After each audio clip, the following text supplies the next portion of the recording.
Hello guys and welcome to red zone again. So एक बार बताइए कैसे हैं आप लोग? How are you? Yes, answer will be the same. I am fine, thank you. And you? Very good. I am also fine, मैं भी ठीक हूँ। How is your life? आपकी लाइफ कैसी है? अब तो इंग्लिश आने लगी है, बोलना शुरू करिए। My life is fantastic. अब मेरे लिए पूछिए। And yours? लाइफ?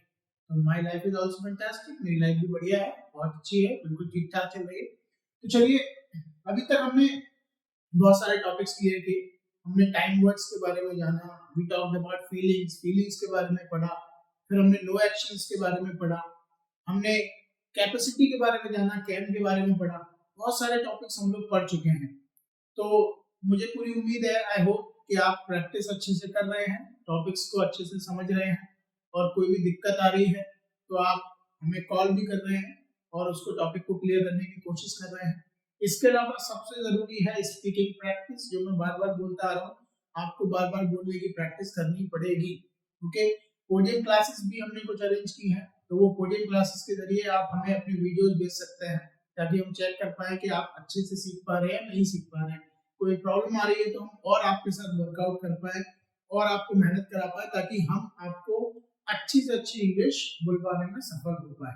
और ये अच्छा भी तभी रहेगा जब आप इंग्लिश बोल पाएंगे, क्योंकि आपने जो पैसा खर्च किया है वो तभी वसूल होगा जब आप इंग्लिश अच्छे से बोल पाएंगे। तो लेकिन उसके लिए जरूरी वही है, प्रैक्टिस करना। रटना नहीं है किसी भी तरीके से। तो आज हम एक और टॉपिक की बात करने जा रहे हैं। Today again we will talk about the feelings. फिर से आज हम फीलिंग्स की बात करेंगे। फीलिंग्स, मैं एक बार दोबारा से बता दूं आपको, फीलिंग्स वही है, भावनाएं जो दिल से निकलती हैं, वो फीलिंग्स है हमारी। जैसे पहले हमने वांट टू पढ़ा है, हैव टू पढ़ा है। Want to we use for desire, इच्छा के लिए यूज करते थे हम लोग। Do you want to take pakora? I want to take pakora. Have to we use for compulsion, compulsion के लिए हमने यूज किया है, लेकिन मजबूरी के लिए हमने यूज किया कि क्या आपको मजबूरी में कद्दू यानी कि पंपकिन खाना पड़ता है, तो do you have to take pumpkin? Yes, मुझे मजबूरी में खाना पड़ता है, have to take pumpkin. Okay, तो ये दोनों आपको याद होंगे। कंपल्सन के लिए हम लोग हैव टू का यूज करते हैं। उसमें कुछ सेइंग्स की, प्रोवर्ब्स भी हमने डाली थी जो आपको याद होंगी आई थिंक, क्योंकि आप पढ़ेंगे तो याद होंगे, वैसे नहीं पढ़ेंगे तो नहीं याद होंगी। फिर हमने एक और फीलिंग की बात करी थी, दैट वाज स्पेशल फीलिंग, वो यूज्ड टू थी। यूज्ड टू हम लोग यूज करते हैं पास्ट के लिए, भी use it for the past. ये स्पेशल फीलिंग थी, इसको प्रेजेंट और फ्यूचर में हम लोग यूज नहीं करते हैं। लेकिन फीलिंग्स के लिए हमने एक स्पेशल रूल जाना था, वो ये था कि फीलिंग्स कभी भी फ्यूचर में यूज नहीं होती हैं। मैं बार बार रिपीट कर रहा हूँ, अभी स्लाइड्स में भी आएगा, लेकिन मैं आपको पहले ही बता दे रहा हूँ, क्योंकि आप इतना तो समझ ही चुके हैं कि फीलिंग्स को हम लोग फ्यूचर में यूज नहीं करते हैं, क्योंकि फीलिंग्स फ्यूचर में अनसर्टेन हो जाती हैं, अनिश्चित हो जाती हैं। इसलिए हमें पता नहीं होता कि ये एक्चुअल में फ्यूचर में होगा या नहीं होगा। फ्यूचर इज ऑलवेज अनसर्टेन, आपको पता ही है। So let's talk about the next feeling, that is dare to. Dare to we use for courage. Courage मतलब हम लोग हिम्मत के लिए यूज करते हैं इसको। जब भी हिम्मत वाली बात आएगी तब हम लोग dare to का यूज करेंगे। अब ये फीलिंग क्यों है, ये समझने की कोशिश करिए, क्योंकि आप समझिए हिम्मत कहाँ होती है? खून में होती है, और खून कहाँ से चलता है? दिल से चलता है। तो इसलिए ये फीलिंग है। हम लोग जब भी हिम्मत की बात करेंगे तो वहां पे dare to का यूज होगा। ये भी एक फीलिंग है। ओके, तो अब इट्स रिलेटेड टू हर्ट है, तो भाई बात दिल की हो रही है, भावनाओं की हो रही है। क्योंकि हम जब भी ऐसी बात बोलते हैं ना कि मुझ में हिम्मत है, तो कहीं ना कहीं हमारी फीलिंग्स एक्सप्रेस हो जाती है वहां पे। इसलिए इसको हमने फीलिंग की कैटेगरी में डाला हुआ है। So dare to be use for courage. किसके लिए यूज करते हैं? करेज के लिए। ये आपके जुबान पर सेट होना चाहिए। जैसे ही नाम आएगा वांट टू का, तो आपको पता होना चाहिए want to be use for desire, इच्छा की बात है, वांट टू यूज होगा। मजबूरी की बात है, कंपल्सन की बात है, हैव टू का यूज होगा। करेज की बात है तो डेयर टू का यूज होगा।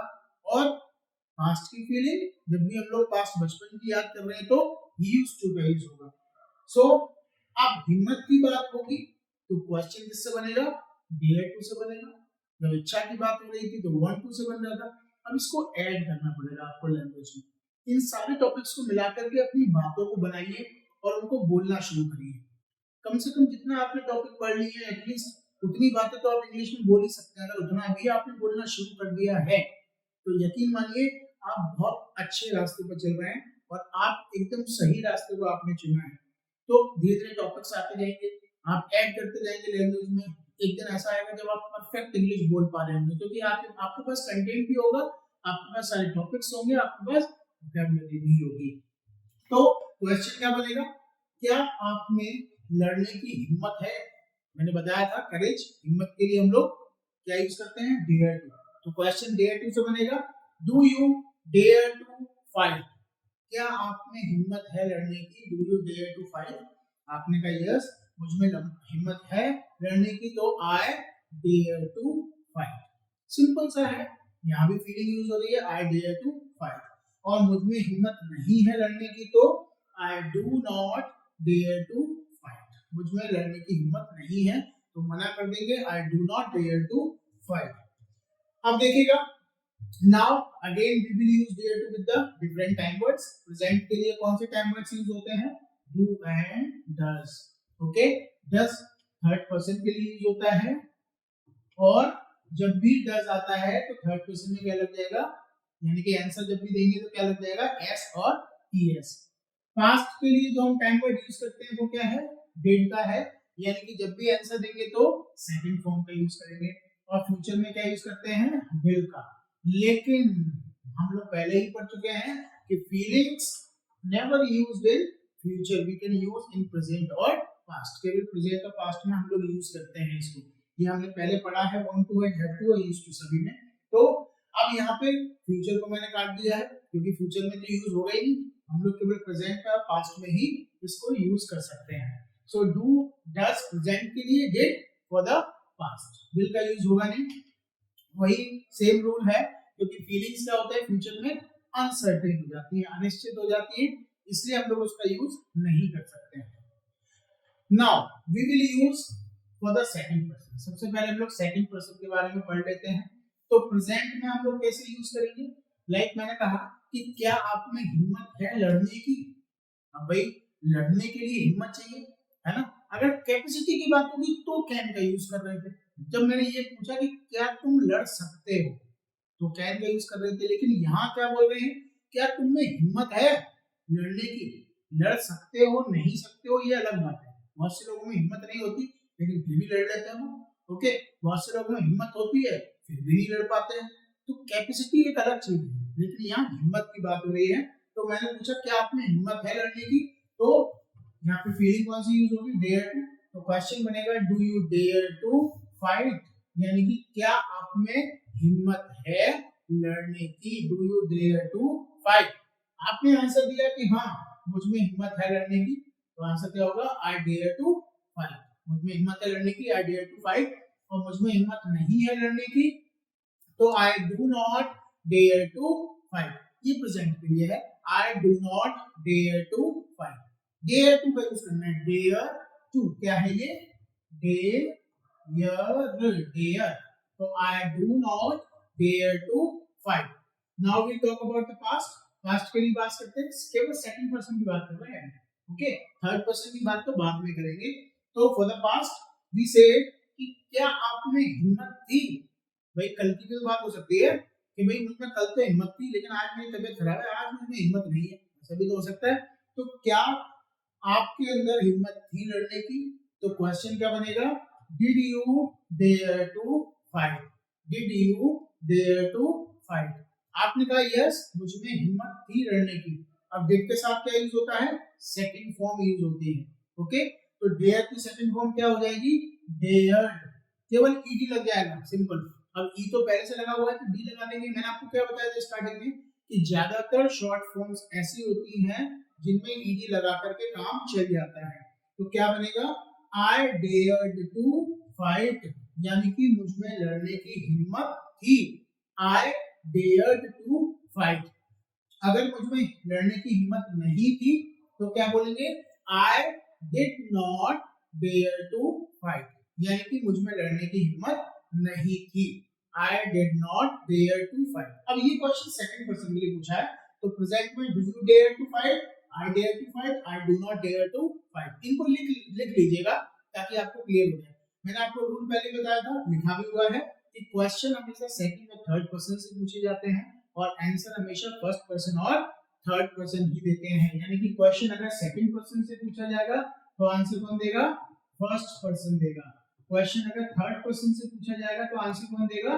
थर्ड पर्सन देगा। ये यूनिवर्सल रूल है, आप ध्यान रखिएगा, ये रूल हर जगह अप्लाई होगा। ओके, तो आपको एक ही बार समझना है, हर जगह सेम अप्लाई करना है। जैसे डू, डज, डिड, विल, ये आपने एक बार पढ़े, अब हर जगह यही अप्लाई हो रहे हैं, तो उन्हीं से बातें बनती हैं। क्योंकि टाइम वर्ड्स तो टाइम तो तीन ही है ना, टाइम तो तीन ही तरीके के हैं। जो हमने टेंसेस बताए थे वो टाइम था एग्जैक्टली सॉरी, तो टाइम तो तीन ही तरीके के हैं ना। कौन कौन से टाइम थे? प्रेजेंट, पास्ट एंड फ्यूचर, तो इन्हीं की बात कर सकते हैं। अब फीलिंग्स फ्यूचर में यूज नहीं हो रही है, प्रेजेंट में पास्ट की बात कर रहे हैं, तो पास्ट में कैसे बन रहा है?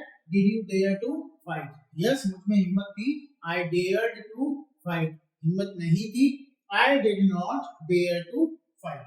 Now we will talk for the third person. अब यहाँ पे हम लोग थर्ड पर्सन की बात कर लेते हैं। तो थर्ड पर्सन के लिए टाइम वर्ड क्या यूज होता है प्रेजेंट में?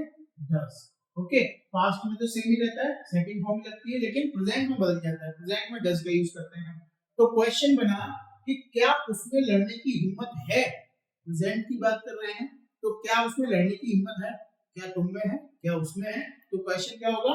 डज ही, या फिर लड़की है तो शी आ जाएगा, does he dare to fight? क्या उसमें लड़ने की हिम्मत है? Does he dare to fight? अब डज में हमने रूल क्या जाना था कि जब भी डज आएगा तो हम लोग आंसर में क्या करेंगे? एस और ईएस लगा देंगे। वही सेम रूल है, वही सेम रूल रहेगा। तो ही डेयर्स टू फाइट, ऐसे ईएस लगा दिया हमने, तो बन गया ही डेयर्स टू फाइट, यानी उसमें लड़ने की हिम्मत है। ही डेयर्स टू फाइट, उसमें लड़ने की हिम्मत है। और अगर नहीं है तो डज नॉट आ जाएगा। जब डज नॉट आ गया तो फिर ऐसे इस लगाने की कोई जरूरत नहीं है, तो बनेगा he does not dare to fight, यानी कि उसमें लड़ने की हिम्मत नहीं है। तो जब हमें आंसर दे रहे हैं तो ऐसे इस लगा रहे हैं ही डेयर्स टू फाइट, नहीं है तो he does not dare to fight. Now past के लिए यूज कर रहे हैं, तो पास्ट के लिए क्वेश्चन बन रहा है डिड से। पास्ट में रूल सेम ही रहता है, तो did he dare to fight? क्या उसमें लड़ने की हिम्मत थी? थर्ड पर्सन की बात हो रही है, तो ही आ गया, अगर लड़की है तो शी आ जाएगा। तो did he dare to fight? क्या उसमें लड़ने की हिम्मत थी?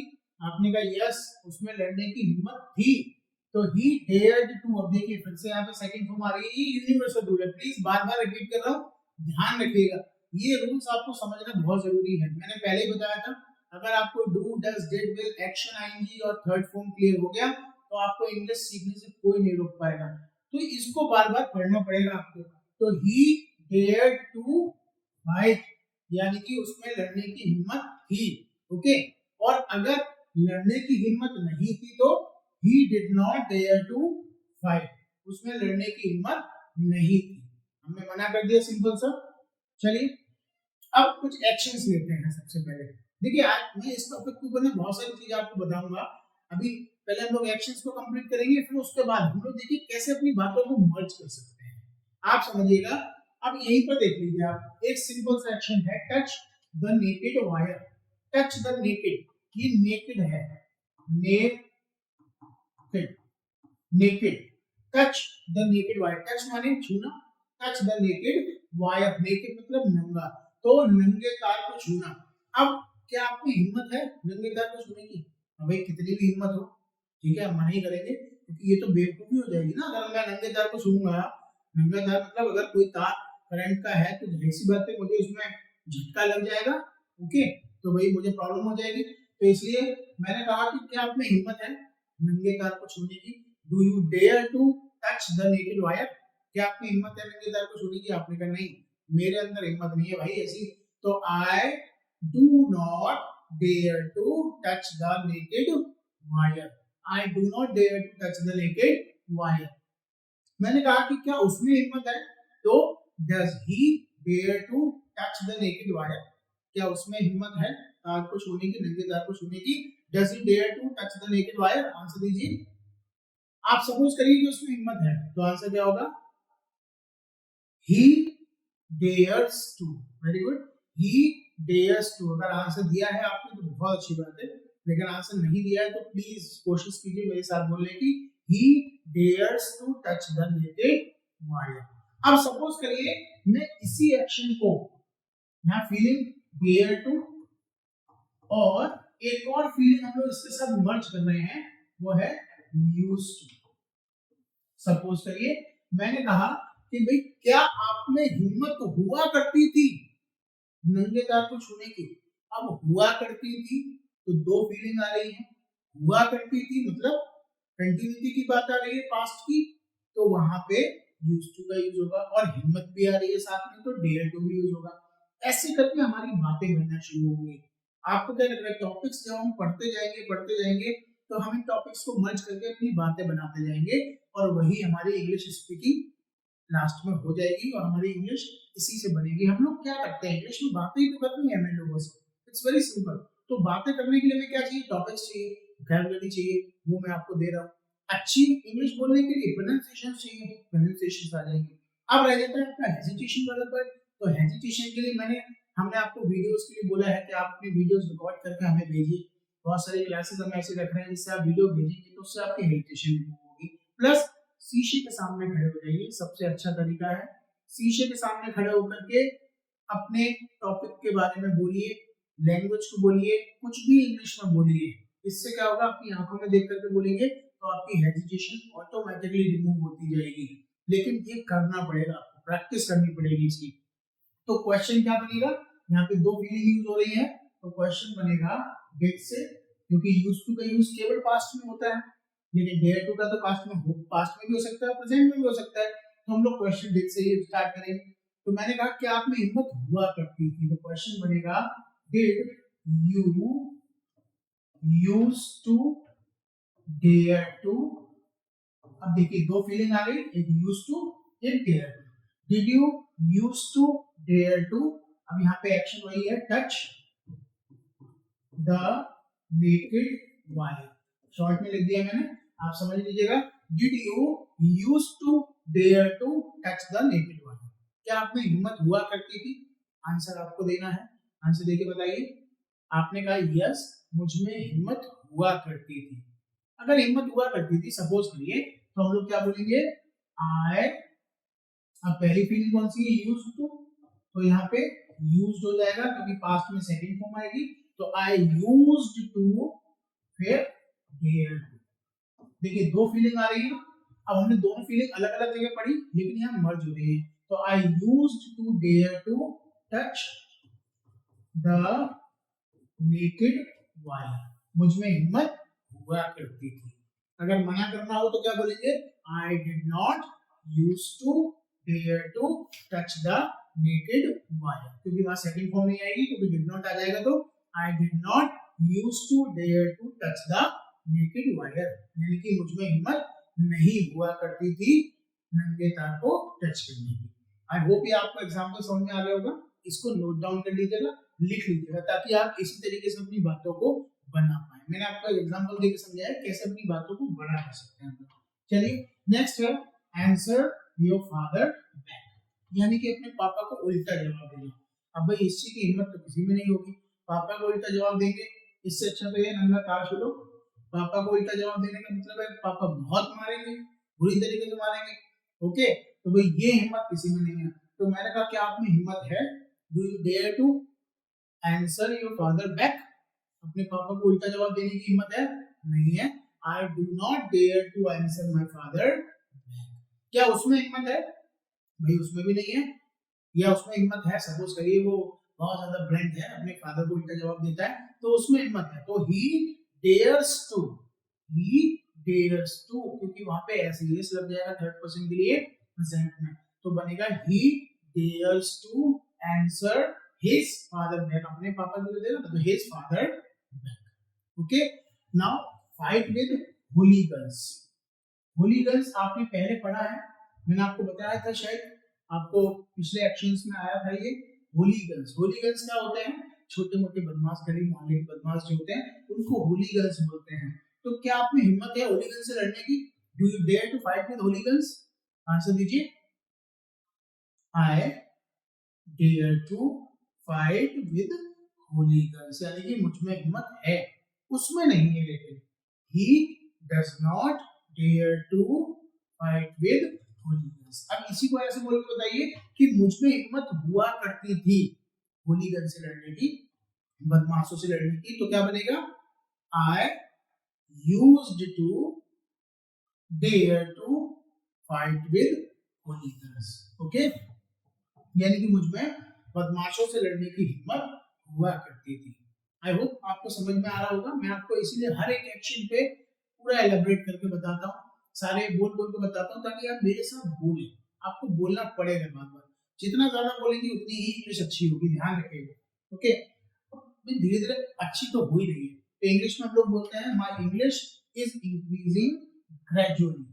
ग्रेजुअली, धीरे धीरे मतलब स्लोली स्लोली नहीं है। आप किसी के सामने बोल देंगे, सर किसी ने पूछ लिया कि हाँ भाई इंग्लिश सीख रहे हो तुम तो ऑनलाइन, इंग्लिश कैसी चल रही है?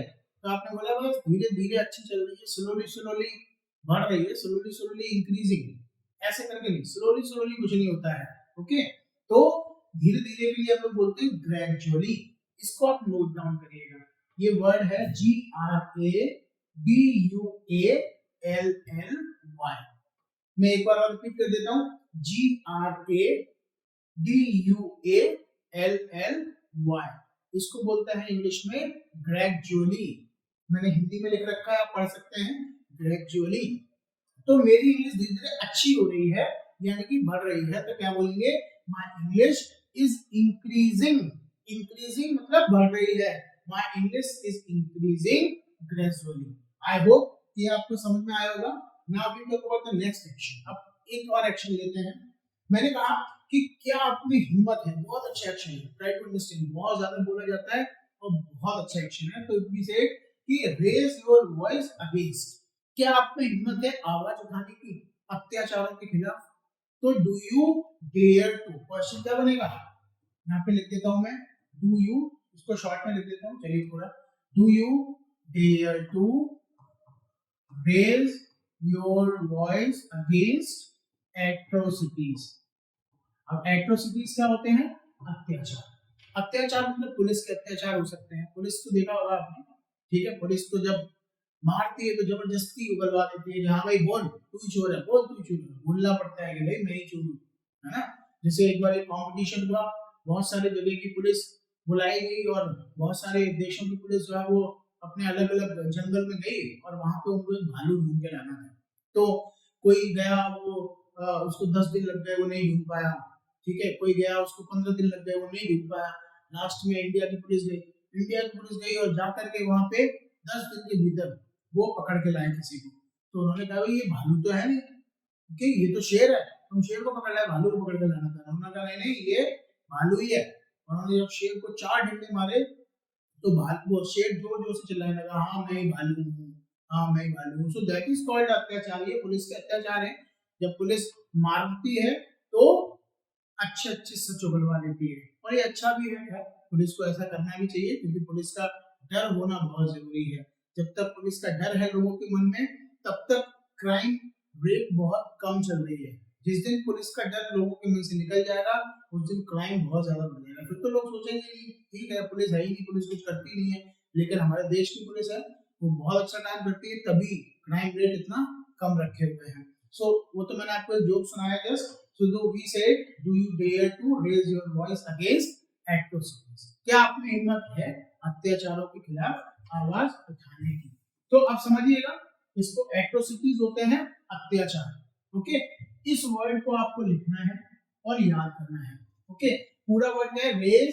रेज माने उठाना, योर वॉइस अपनी आवाज, अगेंस्ट खिलाफ, किसके खिलाफ? अत्याचारों के खिलाफ, एट्रोसिटीज। तो आप में हिम्मत है? आपने कहा यस सर, कोई अगर अत्याचार कर रहा है, कोई गलत कर रहा है, तो मैं तो आवाज उठा सकता हूँ, मेरे अंदर हिम्मत है। तो I dare to raise my voice against atrocities. Okay, मैंने कहा क्या उसमें हिम्मत है? आपने कहा नहीं उसमें हिम्मत नहीं है। तो he does not dare to raise his voice against atrocities. Atrocities, ध्यान रखिएगा, एट्रोसिटीज। ओके, आप वर्ड को तो पढ़ ही पा रहे होंगे, atrocities. So this is the word. अब मैंने कहा क्या आपने हिम्मत थी? तो डिड यू वहां पास्ट में आ जाएगा, तो डिड से क्वेश्चन बनेगा, did you dare to raise your voice against atrocities? आपने कहा यस, मुझ में हिम्मत थी। तो क्या होगा, I dared to raise my voice against atrocities. इन एक्शंस को लिख लीजिएगा, ओके, ये बहुत इंपॉर्टेंट एक्शंस है। नेक्स्ट है रेज योर वॉइस अगेंस्ट। अब आवाज किन किन चीजों के लिए उठा सकते हैं, अत्याचार के लिए। दूसरा आवाज उठा सकते हैं एक्सप्लॉयटेशन। एक्सप्लॉयटेशन मतलब होता है शोषण। शोषण मतलब जहां पे आपसे कुछ अनफेयर करवाया जा रहा है, जो आपके काम में नहीं है लेकिन वो भी जबरदस्ती आपसे करवाया जा रहा है, that is called a exploitation. उसको शोषण बोलते हैं हम लोग, ठीक है। मैं इसका प्रोनाउंसिएशन यहाँ पे लिख देता हूँ, एक्सप्लॉयटेशन,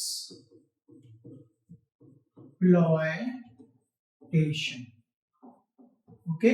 इसको बोलना सीख लीजिए, एक्सप्लॉयटेशन। एक्सप्लॉयटेशन, एक्स वही वाला एक्स है, सिंपल, एक्सप्लॉय फिर उसके बाद टेशन, ओके। ये वर्ड नहीं है, ये मैंने केवल प्रोनाउंसिएशन के लिए लिखा है, एक्सप्लॉयटेशन यानी कि शोषण। इसको क्या बोलते हैं, वी से शोषण। चलिए अब नेक्स्ट है, एक तो शोषण के खिलाफ हम जो बता सकते हैं। नेक्स्ट है raise your voice against injustice. Injustice मतलब होता है अन्याय। कहीं भी ऐसा हो रहा है कि जहाँ पे अन्याय हो रहा है लोगों के ऊपर, वहां पे उन्हें गलत जजमेंट मिल रहा है, ठीक है, या फिर उनके साथ अनफेयर हो रहा है, तो वहां पर उसके लिए आवाज उठाना, तो ये इनजस्टिस है। इनजस्टिस मतलब अन्याय। तो raise your voice against injustice यानी कि अन्याय के खिलाफ आवाज को उठाना। And the next one is corruption. Raise your voice against corruption. Corruption मतलब भ्रष्टाचार। आपने देखा होगा बहुत जगह ब्राइब ली जाती है, ओके, ब्राइब लेकर के काम, यानी घूस ली जाती है, घूस लेकर के लोग काम करते हैं, तो दैट इज कॉल्ड करप्शन। तो वो करप्शन है, तो करप्शन के खिलाफ भी आवाज उठानी चाहिए, ओके। तो उठानी चाहिए मतलब मैं एडवाइस दे रहा हूँ ना आपको, अगर उठानी चाहिए तो एडवाइस में क्या यूज करते हैं, शुड। तो we should raise our voice against corruption. लेकिन हम तो डेयर टू की बात कर रहे हैं, तो मैंने आपसे पूछा कि भाई क्या आप में हिम्मत है, तो do you dare to raise your voice against corruption.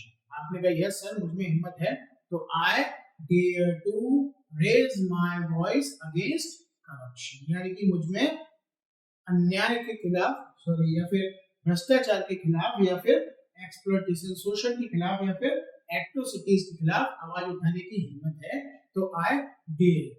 तो आई होप टॉपिक समझ में आ गया होगा। इस तरीके से आप लोग इन सभी के साथ में यूज कर सकते हैं, तो इनको आप लिख लीजिए, अदरवाइज इसका स्क्रीनशॉट लीजिए, लेकिन बेटर यही होगा कि आप इसको लिख लें, क्योंकि जितना आप लिखेंगे उससे आपको एक बार रिकॉल हो जाएगा। और ये एक्शंस बहुत छोटे छोटे, आप देखिए 5 या 6 एक्शंस ही आपको डेली मिल रहे हैं, इनको डेली की डेली याद करना है आपको।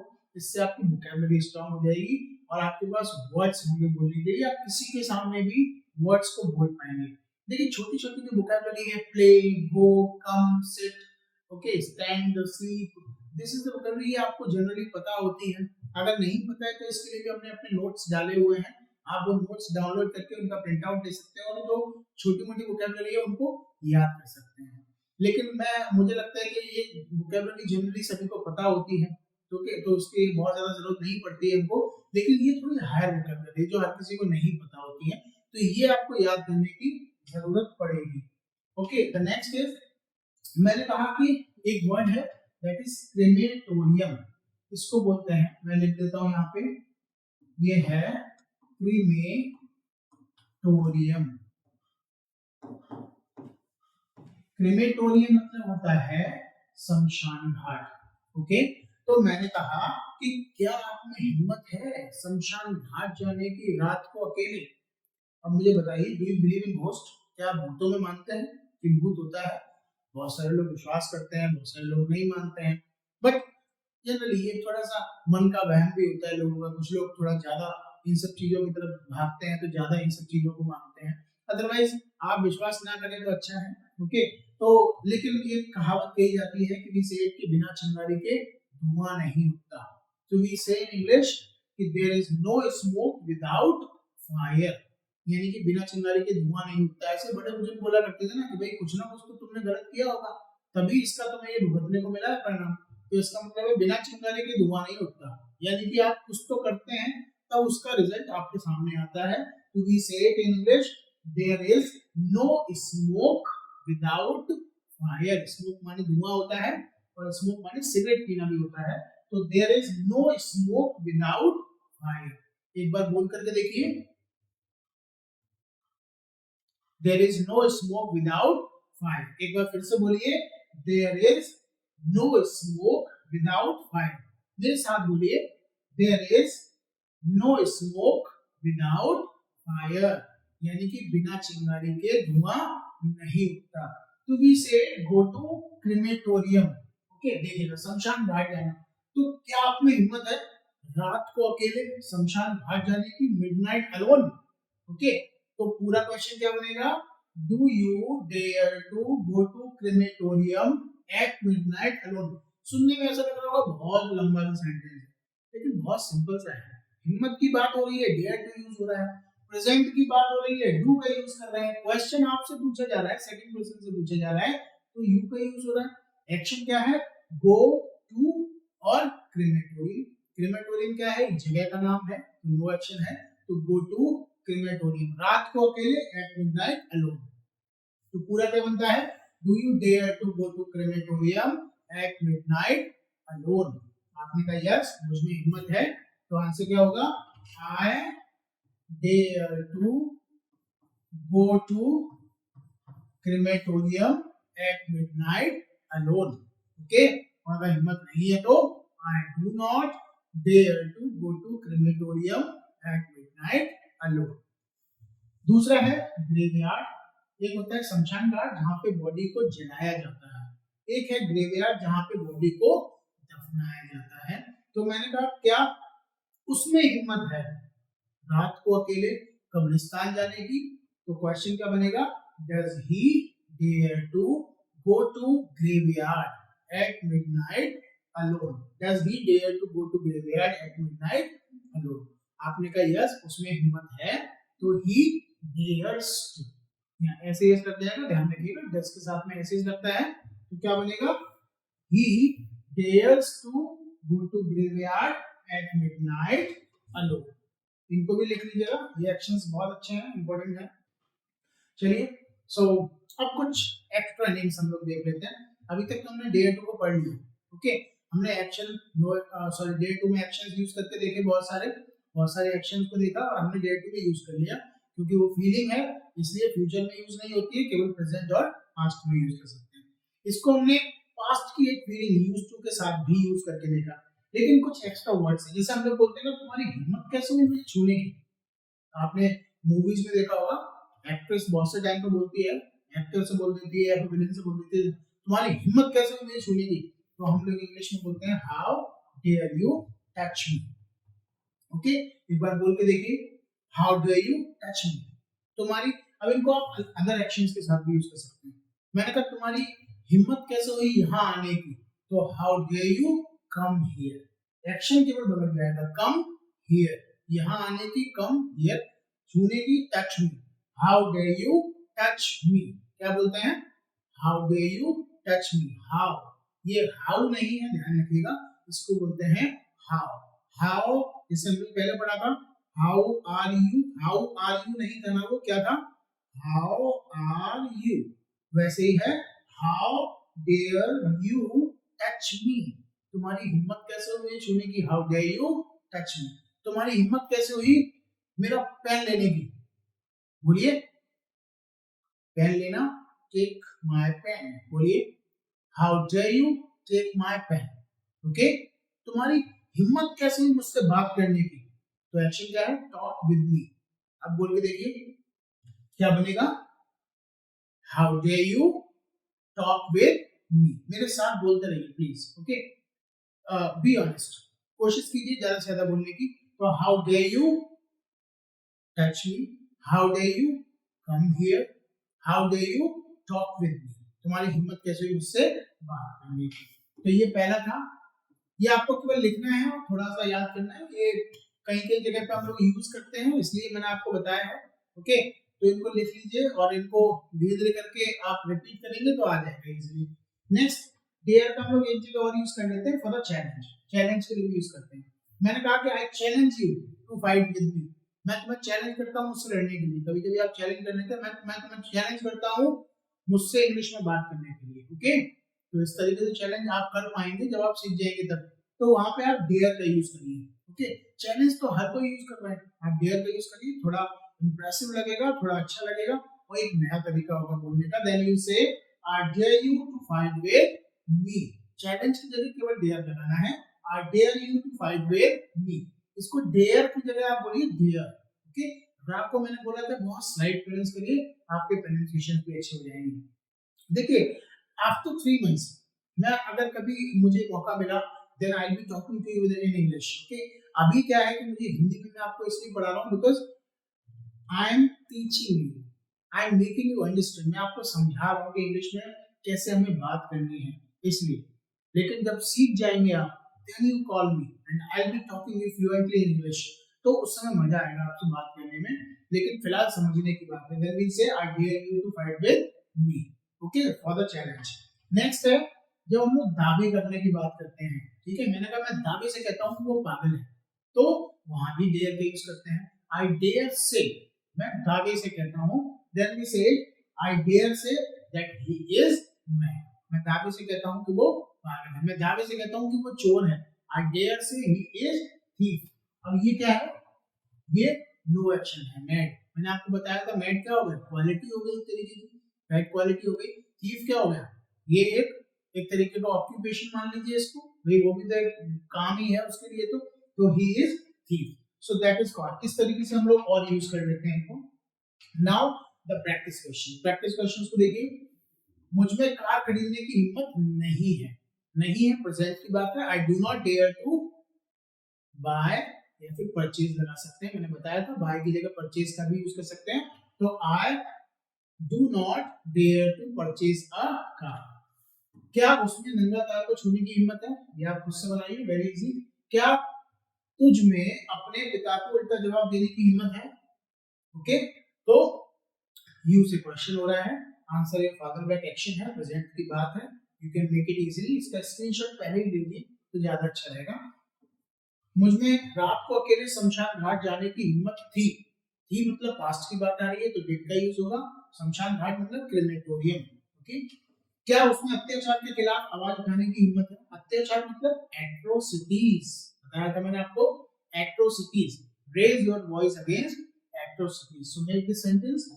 मेरे भाई में बदमाशों से लड़ने की हिम्मत है। बदमाश कौन होते हैं, होलीगन्स, फाइट विद होलीगन्स। सो उसमें हिम्मत है, प्रेजेंट की बात है।